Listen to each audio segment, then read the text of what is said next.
Cody Rhodes and Zack Ryder start out in the way.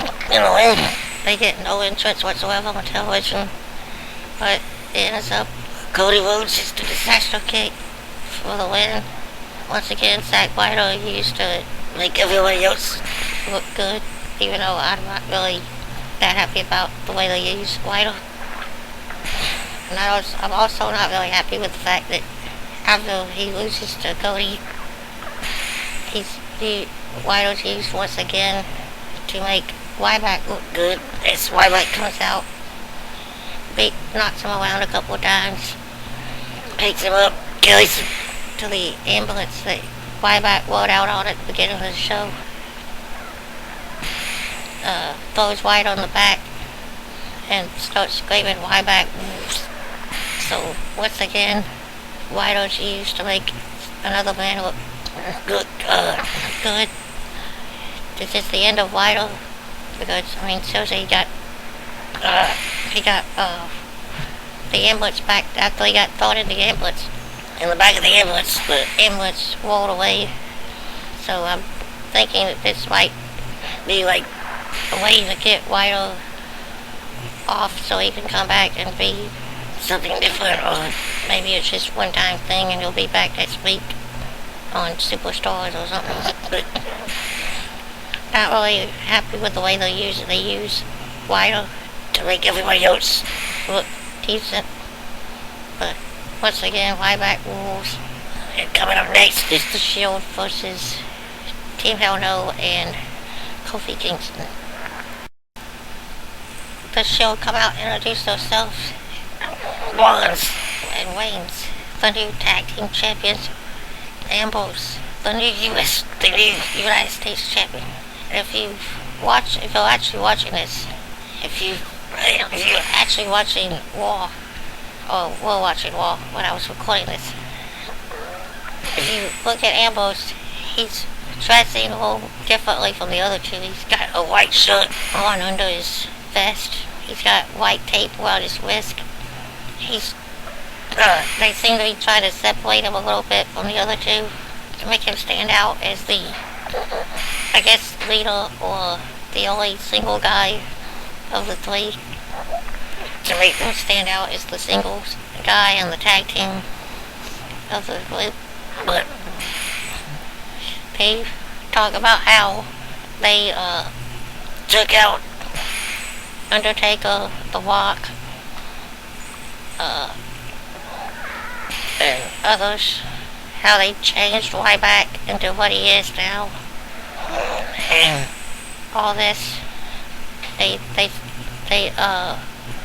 Ambush says the flames of justice are burning bright in the WWE.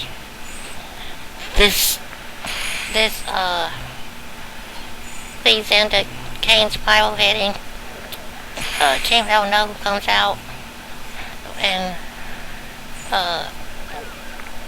now we're waiting for the commercial break to be over, Kofi Kingston to come out, and we'll be waiting for a 6-man tag team match. Hoping the Shield wins. I bet they will. The Team Hell No and Kofi Kingston are to be in control as we go to a commercial break during the match. Daniel Bryan had Ambrose almost locked in the yes/no lock. Rollins Ambrose grabbed the rope to break it. Rollins grabbed Ambrose's arm and pulled him out. And Reigns stood there to protect both of them. Kane and Kofi got in the ring. It's sort of a Mexican standoff now between the Shield and Team Hell No and Kofi. Kofi and Hell No in the ring with the Shield on the outside around the commercial. But for anybody who thinks I just have to get something off my chest, for anyone who thinks that the thing with Triple H and Michael McGillicuddy, or not Michael, Curtis Axel now is was a boil of Curtis. You obviously haven't paid attention to wrestling in a while because the guy's fighting Triple H in what could possibly be the main event tonight. So I don't see how that's a burial, but you make up your own mind. But who's gonna win between Shield and the Shield team? Hell no, and Kofi. We'll have to wait to find out. The Shield dominate the competition one more time. Roman Reigns spears Kane in half for the win. Looked like they were going to be in trouble. Looked like the Shield was in trouble as Rollins and Ambrose both got taken out by Kofi and Daniel Bryan, both diving down on both on either side on both guys. But Kane hit the sidewalk slam on Rollins, but it was broken up by a miraculous save by Dean Ambrose, who got in just in time. Reigns,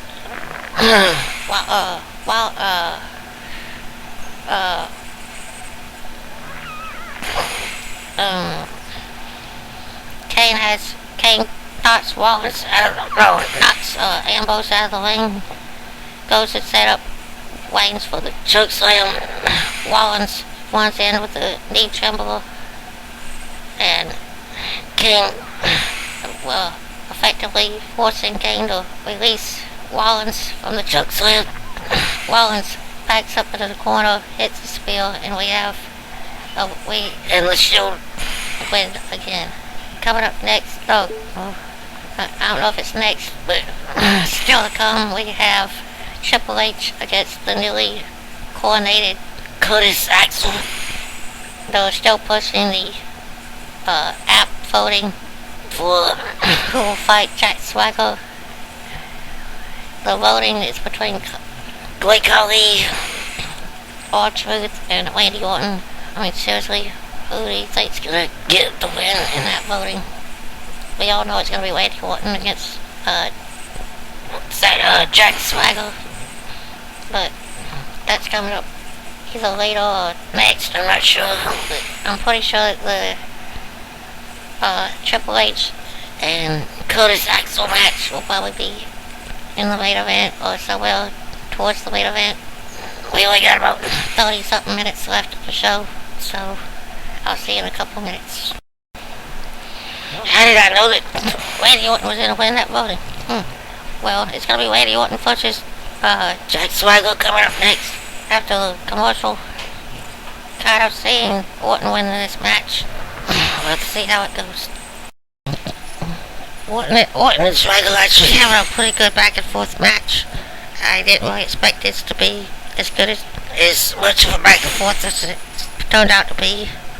I kind of expected Orton to come out and just win Swagger over, but Swagger's actually got a lot of good offense. He's been working on the leg, softening him up for the ankle lock. He's actually got Orton down at the moment when we went to a commercial. He was on the mat. Orton was on the mat in pain. So, Orton and Swagger seem to be having a pretty good back and forth. So, kind of surprised there, but even more surprising, or maybe not, it's the fact that the match with Triple H and the now Curtis Axel is, I guess, gonna be the main event. So, how much of a big deal is Curtis Axel now? I mean, he just makes his Raw single debut with Paul Heyman tonight in the second hour of the show, and now he's in the main event of Raw with Triple H, who hasn't had a match on Raw in 5 years. I think that's a pretty good turn of events for a young guy who's just now getting a good push as the new client for Paul Heyman. But we'll have to see how the match goes, and if he can actually win, it'll be interesting. A good back and forth match from Randy Orton and Jack Swagger.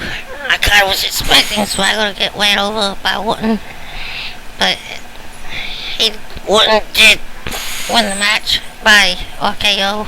Swagger did attempt the ankle lock or the Patriot lock a few times. He had it on at the end, but Orton kicked his way out of it,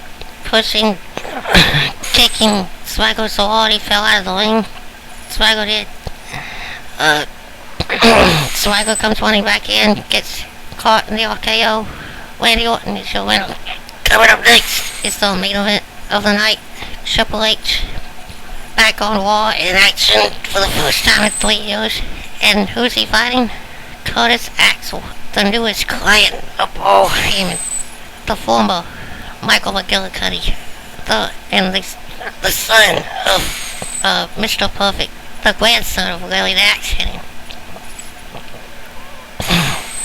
Yeah, that's right. WWE's finally trying to push someone new. Is this actually going to be a real match, or are we going to have some kind of interference from Brock Lesnar, or maybe the return of CM Punk? I don't know.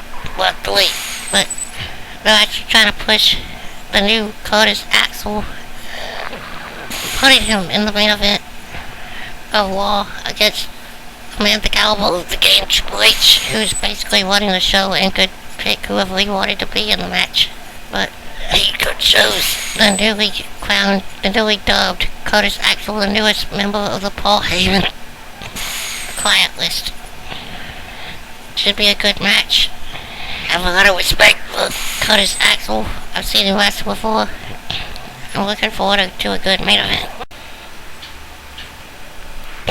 Triple H and McGillicuddy go back and forth for a while before Triple H hits the spine buster and kicks and clotheslines him over the top rope to the outside.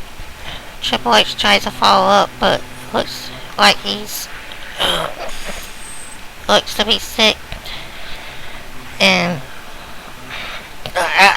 dazed from the pay-per-view match with Brock Lesnar, because he got hit in the face with a sledgehammer at the pay-per-view by Brock Lesnar. He's still selling that, and Triple H sits down in the chair next to the ring announcer and gets a bottle of water, dumps it on his head. The trainers are checking over him. He tries to stand up to go back to fighting, and he basically just collapses in front of the announce table. He looks like he's trying to fight his way back into the ring, but the trainers won't allow it. So basically the match was called off. It was actually a pretty good match for a guy like Michael McGillicuddy trying to be in his first main event. He did. Some people are gonna say Triple H squashed him, or Triple H wanted to look like the hero. But if you actually look at the match, Michael McGillicuddy, Curtis Axel, or whatever his name is, actually got a lot of offense. And for a guy who's making his debut for his first match, which is in the main event with Triple H, he did pretty good for considering that. I kind of enjoyed the entire Raw this week.